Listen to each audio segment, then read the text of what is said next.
What's up, you guys? This is Jeremy back again. I wanted to speak on something that's been crossing my mind.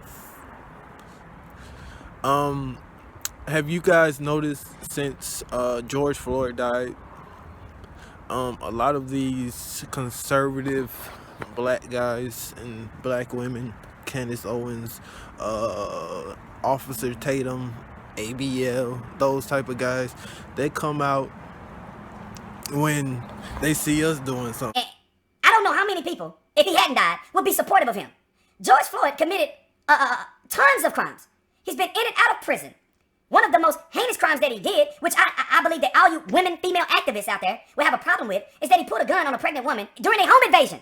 Him and several other men rammed into a woman's house, put her at gunpoint, potentially traumatized her for the rest of her life. And then at the time of his death, he's doing methamphetamine and fentanyl. And some of y'all act like methamphetamine and... When George Floyd died, they didn't come out like this. They didn't come out with all this. Candace Owens digging up George Floyd back, his past, like... arrest, but what I find despicable to be is that everyone is pretending that this man lived a heroic lifestyle when he didn't, and I want to talk about what his lifestyle was leading up to this moment and why I refuse to accept the narrative that this person is a martyr or should be lifted up in the black community and that we should be buying t-shirts with his name on it, okay? So, here we have, first and foremost, let's start from the bottom of his record. And by the way, I am not saying that if you have a record, you don't deserve a second chance. I think people get arrested, and some people can serve time in prison, and I believe in second chances, but I do draw the line when it comes to second, third, fourth, fifth, sixth, seventh, eighth, and ninth chances. 1998, he spent 10 months in prison for theft with a firearm. That was the first prison stint that I could find on him. In 2002, he spent 8 months in prison for a cocaine offense. In 2004, just 2 years later, he spent another 10 months in prison for a cocaine offense. In 2005, he spent another 10 months in prison for having less than 1 gram of cocaine on him again.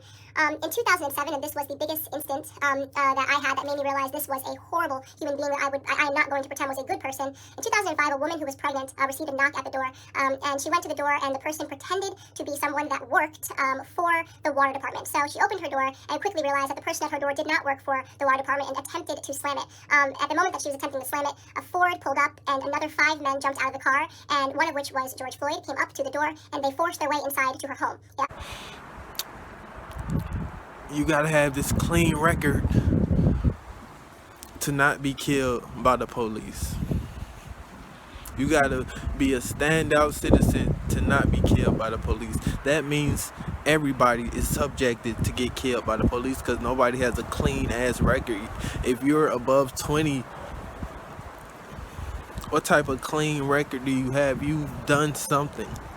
Everybody's done something. Now, everybody haven't been caught for doing that something, but everybody's done something. But your life is still worth something. Your life is still worth living for. Somebody shouldn't just come and take your life because of your past. Your past is your past. You got to deal with God with that. You and God deal with your past. Okay? Now, Officer Tatum, he comes out constantly bashing the protest. This is not it all because of one guy. He just keeps saying because of one guy. It's not because of one guy, Officer Tatum. It's for years of depression. Look at the jail system. Everybody can get up out their situation. Everybody can leave their situation. But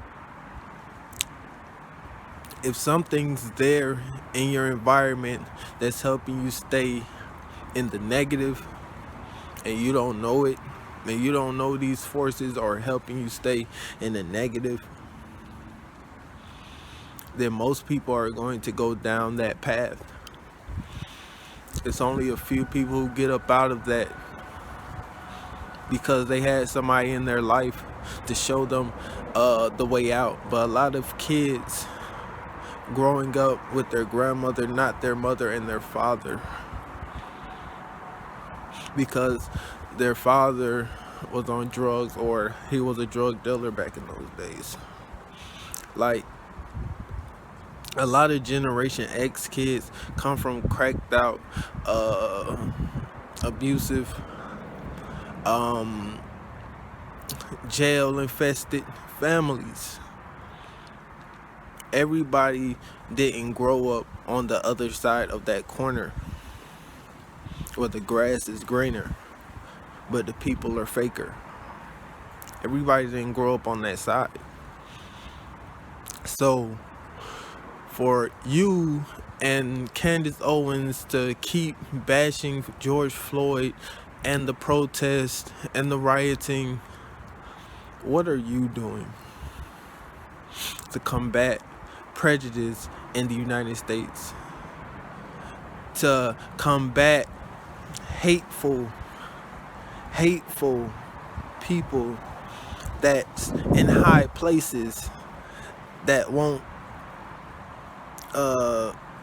allow people of color, black people, to cross their door, Mexican people to cross their door to get to those same higher places, because they don't understand your struggle. If you understand that person's struggle, then you will have a better